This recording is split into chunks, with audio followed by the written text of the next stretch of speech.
In this video I'm going to show you how to update your iOS to the latest version 15.5. That is quite simple and easy, so let's begin.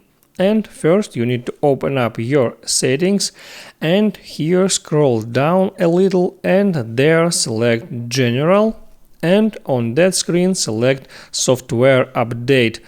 Checking for update, and now you see that iOS 15.5 available to download and install, and I just tap on download and install button, then enter my passcode, and here on that step I can select which data used to download. Can device use mobile data or don't use? I will select don't use because now I have stable Wi-Fi connection. And that's it. Now iOS 15.5 will be downloaded and then installed on your device. And now I see that iOS 15.5 is installing and I hope it helps you. So before you go, please like and subscribe.